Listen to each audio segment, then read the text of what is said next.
നമസ്കാരം. കണ്ണൂർ ജില്ലയുടെ മലയോര വിനോദസഞ്ചാര കേന്ദ്രമായ കാഞ്ഞിരക്കൊല്ലിയിൽ ബൈക്കിലെത്തി യുവാവിനെ വെട്ടിക്കൊലപ്പെടുത്തിയ സംഭവം നാടിനെ നടുക്കിയിരിക്കുകയാണ്.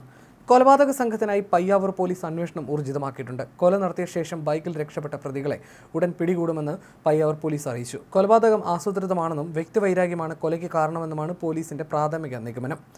ഇന്ന് ഉച്ചയ്ക്ക് 12 മണിക്കാണ് അജ്ഞാത സംഘം കാഞ്ഞിരക്കൊല്ലി ആമിന പാലത്തെ പണി തീരാത്ത വീട്ടിലെത്തി മടത്തേടത്ത് വീട്ടിൽ നിതീഷ് ബാബുവിനെ വെട്ടിക്കൊലപ്പെടുത്തിയത്. ഭർത്താവിനെ ആക്രമിക്കുന്നത് തടയാൻ ചെന്ന ഭാര്യ ശ്രുതിയുടെ കൈയിൽ വെട്ടി പരിക്കേൽപ്പിച്ചു. ഇവർ പരിയാരത്തെ കണ്ണൂർ ഗവൺമെന്റ് മെഡിക്കൽ കോളേജ് ആശുപത്രിയിൽ ചികിത്സയിലാണ്. തലയുടെ പിൻഭാഗത്ത് കത്തികൊണ്ട് വെട്ടിയതാണ് നിതീഷിന്റെ മരണത്തിനിടയാക്കിയതെന്നാണ് സൂചന. കൊല്ലപ്പണിക്കാരനായ നിതീഷ് ആലയിൽ പണി തീർത്തുവെച്ച കത്തി ഉപയോഗിച്ചാണ് കൊല നടത്തിയതെന്നാണ് വിവരം.